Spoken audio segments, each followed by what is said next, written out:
So there's always a bit of a delay, but it looks like we are live in the Facebook group. And I need to do one other thing, as I just realized.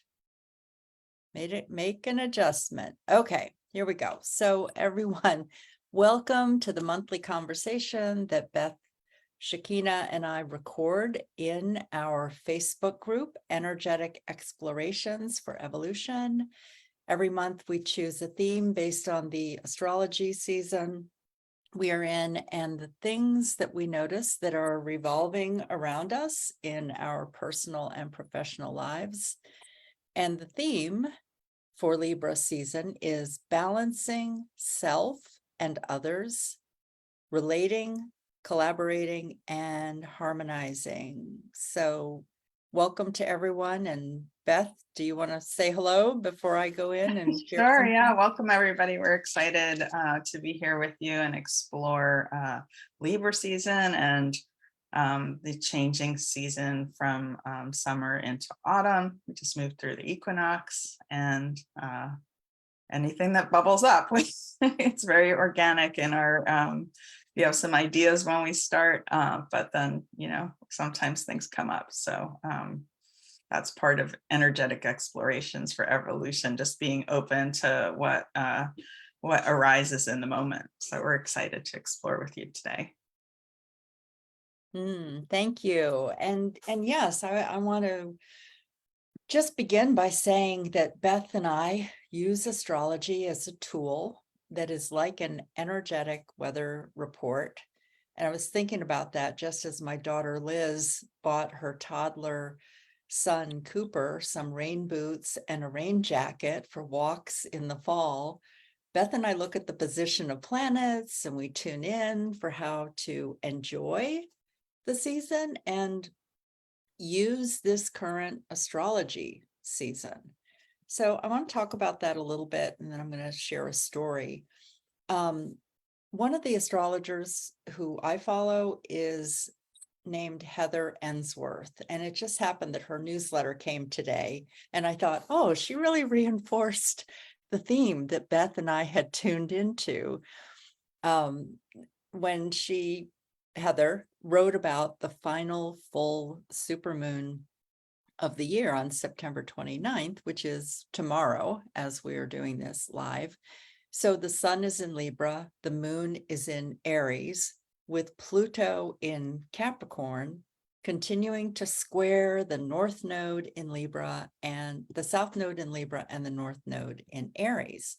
So in other words, the full moon is calling us to look at where we are out of balance in our lives and to ask questions like, how can I heal this and shift into more alignment with my true self so I can express myself in ways that foster harmony, one of our words, within myself and in relationship to others. So in other words, our theme, the question could be, how can I balance myself and others while relating, collaborating, and harmonizing? And personally for me, as a Libra sun and a Pisces rising, which focuses on oneness and merging, I can tell you that this is an ongoing gift and challenge. Libra is, as Beth and I have been exploring this, Libra is the season that moves us from I to we. The first sign in astrology is Aries, which has a strong I, a strong sense of self. And then Libra is the shift to a focus on the we. How does this action affect us? Not just I.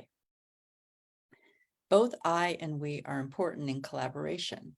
So when you know who you are and what gifts and talents you bring to the collaboration, you come from a place of supporting the connection between you and the other.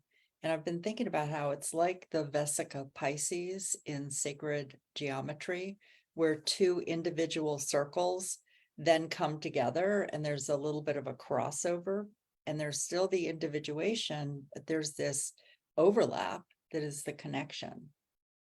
So I'm going to just share a personal story about me living house free And so I live a house-free digital nomad lifestyle with a mailbox in Santa Monica, California, and I have a small storage unit there. And after 9 years of doing this, I also have a drawer at one of my friends' homes in Seattle, and I leave a small suitcase there with some of my personal items. And since 2021, I have a bedroom in one of my daughter's homes for part of the time in Baltimore with bookcases, a bed, a work table, and drawers for seasonal clothing changes. So living house free began in 2014 after living in a house with 7 to 10 adults for a year and deciding that I was going to take 1 year to live with women who had been authors in my Heal My Voice leadership book programs. And now, 9 years later, I've continued to have different experiences of pet sitting, house sitting, living in Airbnbs. I have even couch surfed or slept on air mattresses, and also living with friends and family in the United States and Sweden. When I look at it, this nomadic lifestyle was actually instilled from a young age because as a child, my family moved 12 times by the time I was 15 years old. My dad was in the Marines and then he worked for Pillsbury, and every time he was promoted, we would move to a different part of the United States. And even in those moves, my parents also bought and sold our homes, and that meant moving to different school systems within the same area, even when my dad wasn't transferred.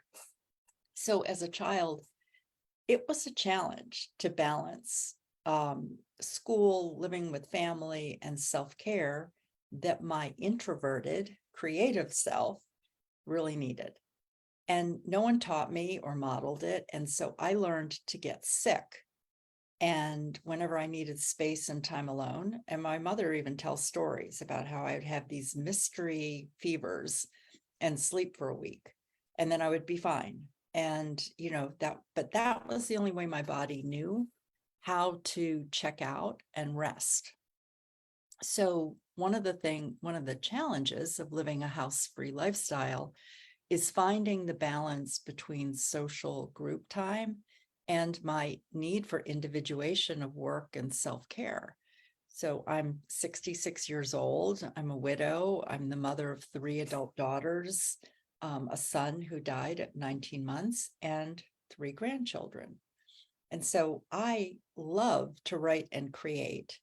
And it's easy for me to dive deeply into the art of creating all day and all night.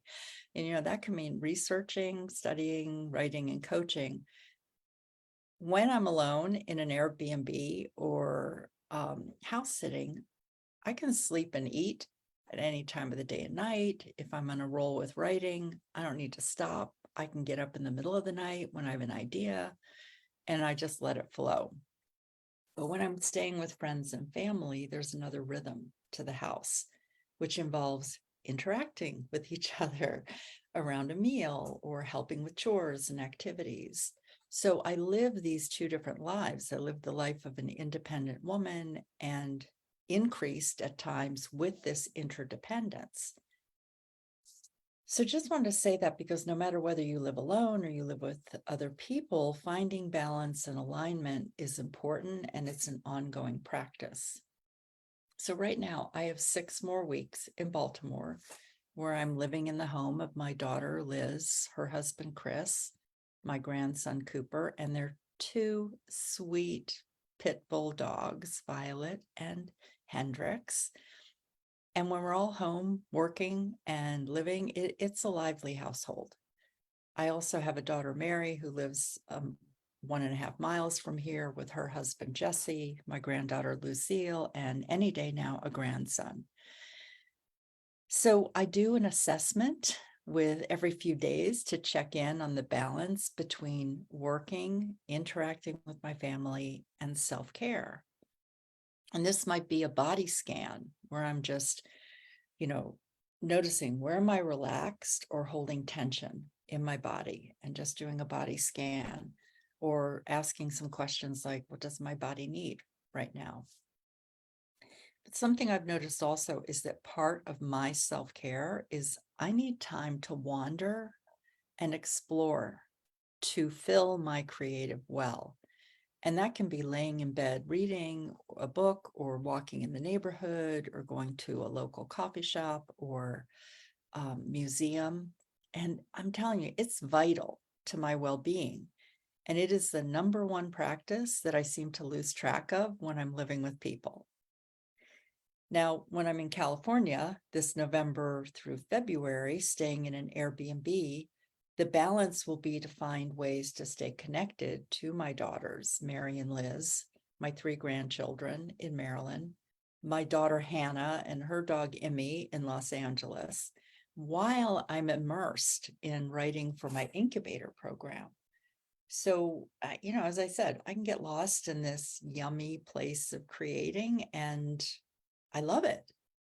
Or I can be sitting in bed writing for too long without moving my body. So becoming isolated can be one of the ways that I get out of balance when I'm living alone. So I know that Zoom calls, FaceTime, and getting out into the world and talking with people is vital for my well-being. So this wandering need and which I enjoy my company, like I enjoy my creative time, but I can sometimes lose track of the importance of connection with others. So the key I have found, just to wrap this up before I turn this over to Beth, the key I've found is awareness and checking in with myself. So scheduling time to review and reflect, using a timer, using a calendar, deep listening, to just find ways to pause long enough to look at what has my schedule been this week? And does it feel like something is out of balance? And then making adjustments as I go into the next week and just tuning in to how my body and my nervous system feel. Okay, so Beth, I'm going to turn it over to you, knowing that you're going to also talk about Libra season and, share even stuff that I've shared in your own way. Okay, yeah, thank you. Thanks for that. I love, again, I just always like to stress when we start these lives that we, after many years of conversation and exploration as friends and collaborators, found, this is like talking about these kinds of things and tuning in is something, we're always doing.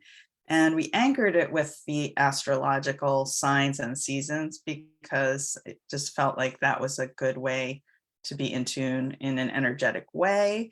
But this group's not all about astrology. It's really about energy. And we're also tuned into the seasons. And so just, to be aware of it, it's just a way to really tune into your own energy and the energy of others, nature, and the collective as well. So, so thanks for that, Andrea. That was really, I love how you talked about, needing to have, not even needing to have, that you fall into different rhythms based on your environment and things like that, and needing to make adjustments. And so when just thinking about moving into Libra season, and the symbol of Libra is the scale. So it's naturally about, equilibrium. It always occurs, right around the time of the autumn equinox. And so that's a natural point of balance. We always hear that you can stand an egg on it, on its end on the day or the moment of the equinox. So it is a point of balance. And up until this point in the movement through the signs, we've been focused more on ourselves as an individual, and now moving towards looking towards others as we move into more collective energies. So just to be aware of that. And I have so many thoughts about this. I've been really enjoying just even beginning to dive in. And so our theme of balancing self and other, relating, collaborating, and harmonizing our energies, that are sort of inherent in Libra, and in that relationship with balance and the exploration of that. Earlier on, I think it might have been during a couple different months, we talked about doing mirror work as a way to connect with yourself and also offer love and compassion to yourself. In a way, I started thinking about it, and in terms of Libra, in a way, rather than looking, into the mirror and in our own eyes, we're looking into and through the eyes of another or others. And so we're wanting to just expand our worldview out from our own. Sometimes the word limited perspective comes in. It's just our perspective, but it's through the lens of our personal experiences and challenges. And so beginning to just be more open to seeing through the eyes of others and their journeys and opinions can help us understand and help us, I guess, explore and navigate relationships with the others, but it's also a way of just expanding our awareness and our consciousness as well. So, and I always feel like in Libra, there's definitely a bit of sort of that playful energy. Everybody I know who's a Libra, and including Andrea, has, and some of my best friends have been Libras, including my good friend Bud. And just there's a bit of a curious, playful, energy that life. Andrew talks a lot, and I think has written a lot about life as an experiment. And so I think that that's something we can do and explore during this time in terms of our, ourselves and our relationships and how they help us to live in that way. And I wanted to just touch on a little bit more about the equinox. So we last week had the autumn equinox, and it is, Libra is also a cardinal sign, which means it's a new beginning, the beginning of the season, and the 3 months leading to winter solstice is, we're in this new container of energy. That's a little different than where we've been from back in June, from the summer solstice until now.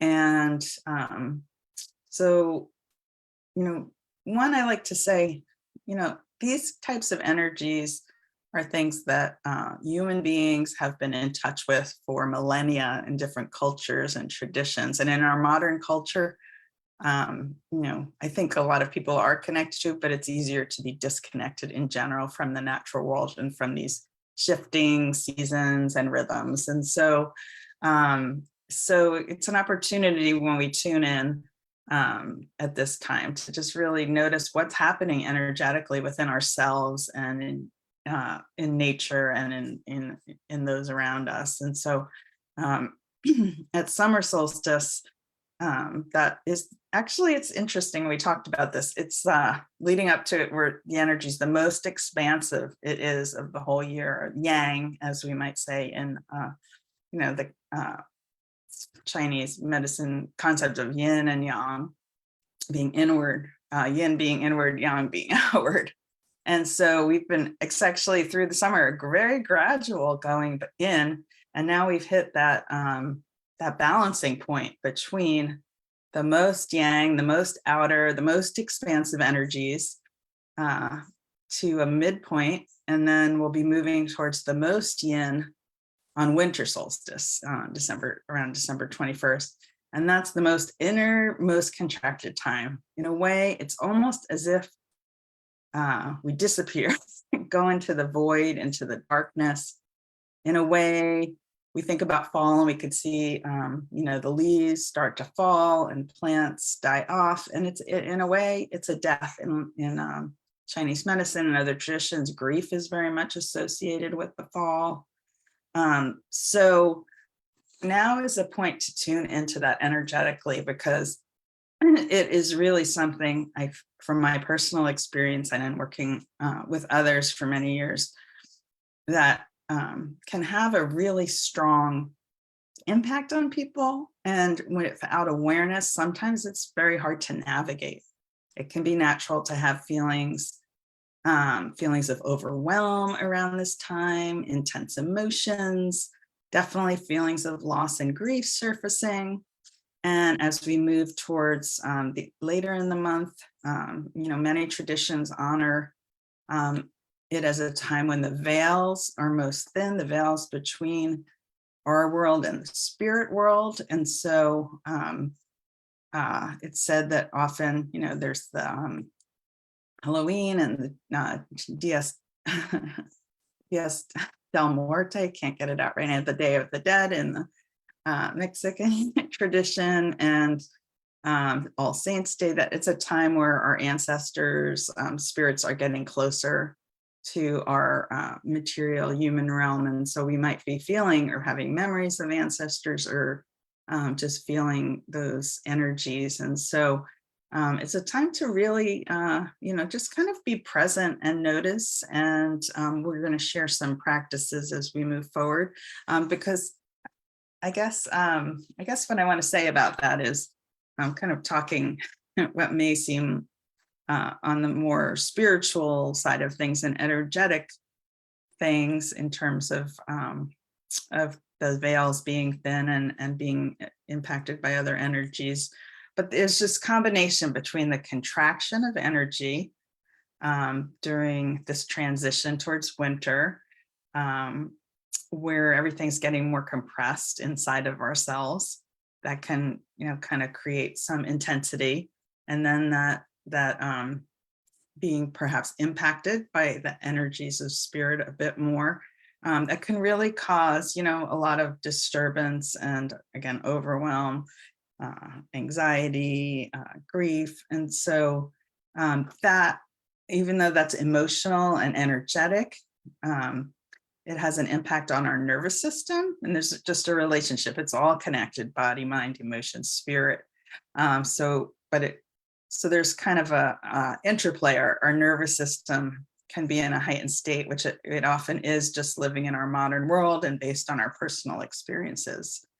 And so it's a good time to be able to attend to ourselves in that way and find ways we can settle our system, and also strengthen our energy field.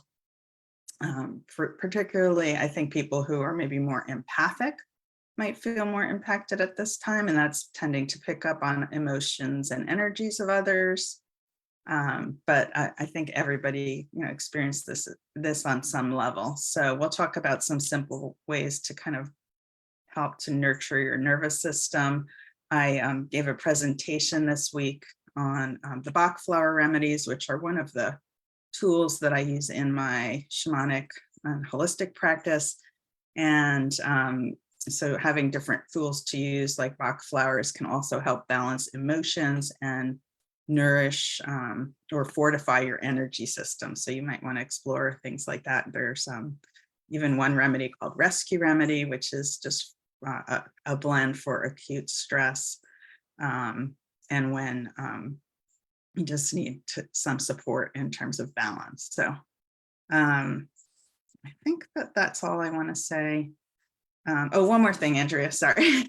The last thing I wanted to say was, I know last month our theme was connected to harvesting. And, I think this season, as we move into Libra, in many traditions in different parts, there is still a harvesting time, and we are gathering, what we seeded in spring and nurtured and grew in summer, certainly, on the physical level. But it is a good time also to reflect on our, just what personal growth we've had this year in our professional growth, and maybe begin to kind of gather what we've learned from that and ideas that we're going to begin to plant for next year. So it's not quite time to plant them for next year, unless you feel guided to. But I think sometimes now is that a time to be gathering. In fact, a lot of times seeds are gathered from the soil to hold, for the next season. So I invite you to begin to gather those seeds in your own life. Okay, pass it back to you, Andrea. I love that. Thank you for all of that. It really, as I was listening to you, Beth, just as much as we talk about this is a container that we use is the astrology, what's the season that we're in, it's also clear that we're also really tuned into the nature cycles. And whether it's focusing on the equinox or the solstice energy, hearing you talking about seeds, planting and all of that, just notice the language that we use is really connected to the land, and that we are part of that, and we're in this cycle. So part of balancing is also looking at, are there things that you're trying to do outside right now that actually belong in another season? And so it's like looking within for that and seeing how nature is reflecting to us all the time. Yeah, it's like our 31 days of connecting to the land is just continuing in our conversations. Definitely. Which is a program that Beth and I did this summer. So anyway, just kind of turning our attention to, as Beth was talking about, the practices that, every month we share something that is an energetic, and there have been meditations, there have been other practices we've used, but we really wanted to talk about supporting and strengthening our nervous systems. And in preparing for that, I know that both of us were thinking about our individual practices that we use.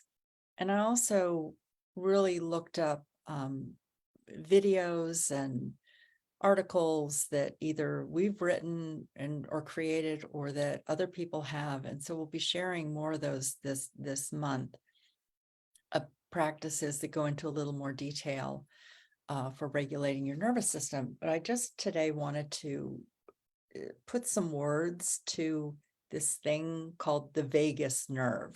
And so there's words out here that you hear about with regulating your nervous system: vagus nerve, parasympathetic. So I'm just going to give you a little of information about that. So we all have one vagus nerve that travels down each side of our bodies, from the lower part of the brain through the neck to the chest and stomach.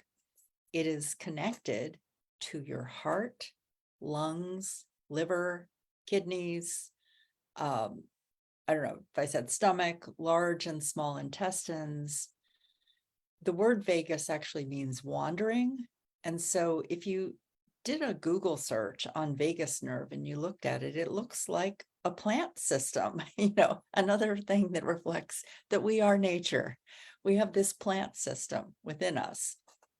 I heard someone recently describe it as kind of a net that goes down our body.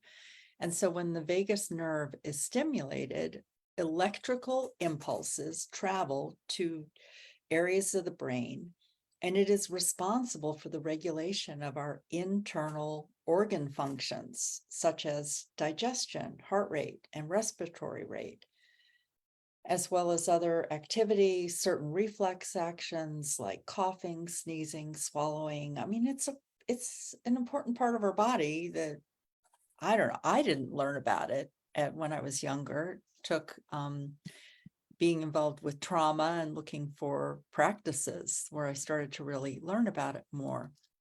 So using practices that engage with the vagus nerve activates this thing called the parasympathetic nervous system. And what it does is it soothes times where you would feel unsafe, anxious, stressful. Some words we use are a fight or flight response, a freeze or fawn response. And so you may have heard this term, regulating your nervous system. So it's all connected there. And I encourage you, if you feel like you want to go down a rabbit hole of information, search on the vagus nerve on YouTube, on Google. You'll find exercises. We will post some of those in the group. And things that focus on massaging your ear, your belly, even your feet. So one key for me has been body practices that increase my inner connection. And I do believe it is about this connection to the vagus nerve, this connection to my nervous system. So I'm going to just share 3 quick things that I do, and then I'll hand it over to Beth, who I know has a lot of experience with this, and feel free to redefine some of the things I've been sharing, Beth, or share in your own words. But one thing that I do is a the scan, the body scan. And that's just a way for me to slow down, close my eyes, start at the top of my head. And you can do this with just some gentle breathing and just start to bring your attention to your body and notice where you feel relaxed, where you feel tense, where you feel a sensation, could be pain, it could be excitement. So just doing that. And I will use this throughout the day in a way that really helps me pause and tune in to what's going on in this moment. And as I'm doing this scan, talking with you, but also tuned into my body, I can feel tingling on the bottom of my feet. I could feel a little stress in one of my knees, a little tension there.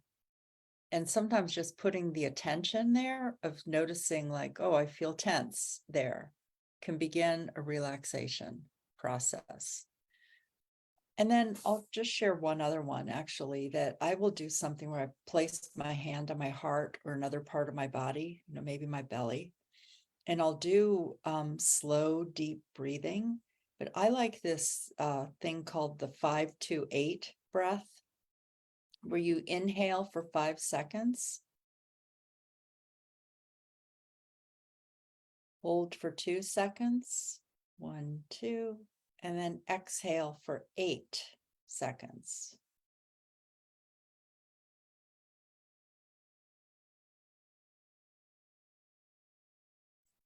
And that just brings me into some regulation. And I feel like that breathing out for 8 seconds, like having it at that 5-2-8, brings in more relaxation, more letting go, more of a soothing response for me.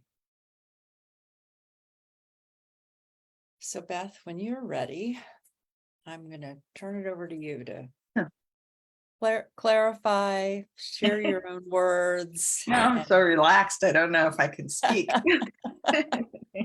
So just as a note, it really doesn't take very much, a couple of breaths, a little bit of practice, and we can really, we have the power and capacity to shift from and certainly if we're in an extreme fight or flight state, it might take more, but in a general sort of state in the midst of our day, it's really easy to just take a moment or a minute, to create that shift. So thanks, Andrea. You said you covered most everything I think I would.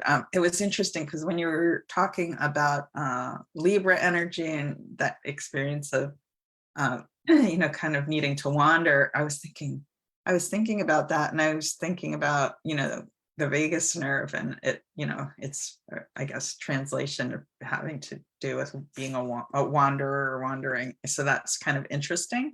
We hadn't really decided on that as the connection point for this time, but it makes sense.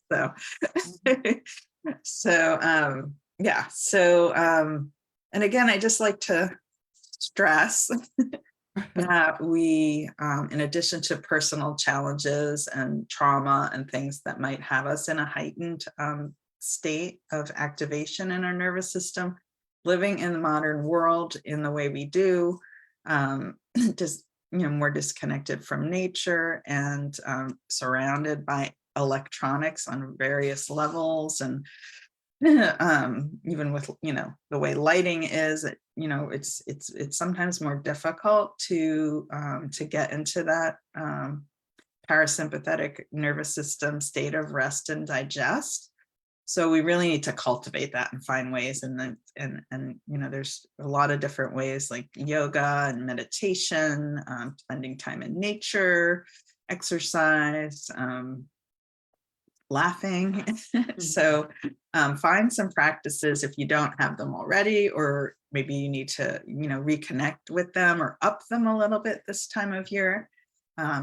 again, I think it's so important because we are in this period where we're moving from the yang to the yin, from the outer to the inner, and summer towards winter.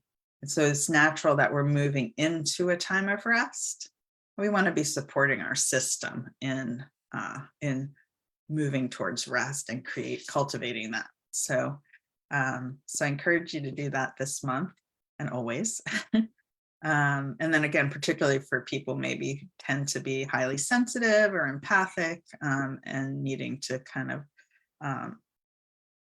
create more fortification for yourself. So I also like to use, as Andrea shared, the 528, something called box breathing, which could be 4-4, breathe in for 4, hold for 4, out for 4, hold for 4, and repeat, or simply extending the out breath.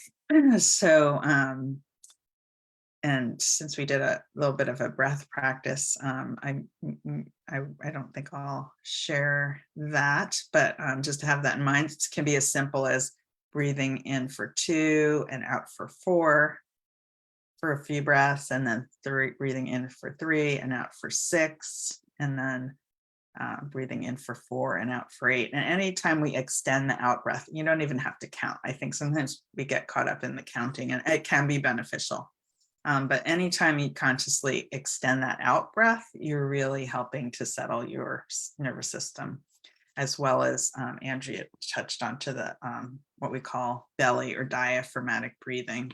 We do tend to feel really shallow in our breath sometimes, and it's up here in our lungs and our chest, and we want to, as much as we can, kind of expand the breath into the belly. That's a great practice, particularly if you have trouble sleeping, to do before bedtime or anytime you need to relax a bit more. Let's see. So, the one I wanted to maybe just share a little bit is that I find very beneficial, is making sound. It can be through chanting, even just humming. It's hard to hear on the Zoom probably. Singing, as I mentioned, laughing. So I like to do some ohms. So I thought maybe we can just do a few ohms together, just to do that. So if you'd like, you could close your eyes or just have a soft gaze in front of you. And just take a slow, deep breath in.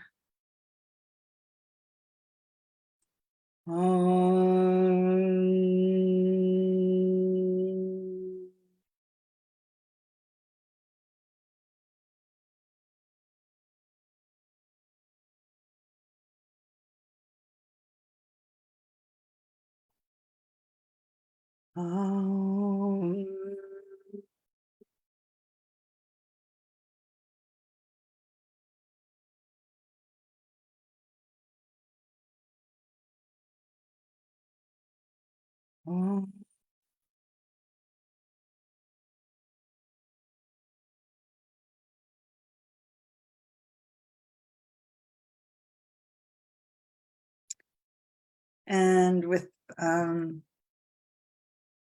chant, you can keep going if you want. You can pause. Sorry. It's good to allow yourself to feel, the vibration in your throat, in your mouth, your neck, your shoulders, your ribs, even maybe down into your belly. So I encourage you to explore that in some way. And then I wanted to share just a few what I'd say acupressure things. I'm not a practitioner of Jin Shinjitsu, but it's one of the modalities that I use or receive for my self-care. And there's a whole self-healing component to it. And there were 2 things I wanted to share around that. One is they have something called the finger holds, and each finger, and this is kind of related, it's a different system than acupuncture, but there's different acupressure points in many different systems, even in yogic or Vedic systems that work with meridians, that each finger has different points, maybe relates to different organs of the body. So you can actually hold each finger for just a few moments and relax and breathe. And if you went through each finger on one hand and then the other, you're relaxing your whole body. But the index finger is actually most related to the nervous system. So I invite you just hold your index finger for a moment. If you'd like to close your eyes, you can just breathe naturally. If you feel to, you can take some deeper breaths.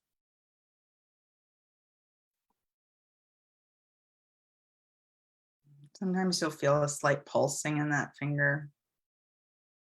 And if you're clenching it, maybe just relax it a little bit. You're holding it, but not clenching it, creating a connection. You can do one side as long as you feel and then switch to the other side.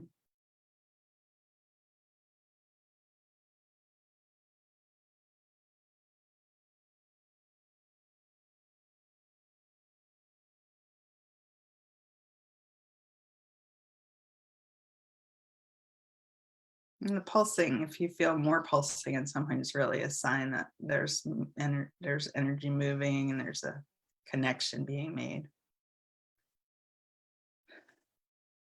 Okay, and so you can do that for a few moments or as long as you feel to. I often feel a shift when I do that one. And then I wanted to just share one last point I learned when I've been a body energy worker for a long time. When I first learned shiatsu, it's called the palace of anxiety. It's right in the center of your palm. So you can just feel there's kind of a little indent. Sometimes it feels a little tender. You could just hold that point, or you can even I like to kind of massage it for a round of circles, maybe 7 circles, and then hold it. And you can do that with eyes open or closed. But I like that one because if you're in the middle of a meeting and you're feeling stressed, you can just have your hand on your lap and be doing the palace of anxiety. So, and you don't have to, but I often find it is helpful to do one side and then the other. I think the nervous system likes when we kind of create that balance.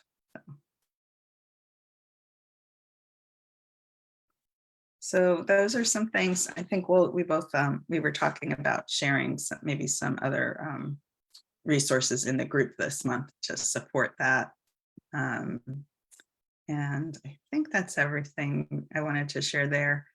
One thing, Andrea, I just wanted to touch on, we're not going to go into it much today, is, but I think we'll put some posts in the group as well, that we do have 2 eclipses in October. It's considered eclipse season. And so one is October 14th around the new moon, and one's at October 28th, which will actually be after we're out of Libra, but it's in the month of October, and also in the middle of the month in Libra, the Sun and Mercury join, so that's called a cazimi, and it's kind of there's a kind of renewal point at that point or invigoration point when that's happening. So we'll share about those things, but just to know that those are times, I guess, where there's, kind of intensity of energy and shifting energies and transformation, and often can bring,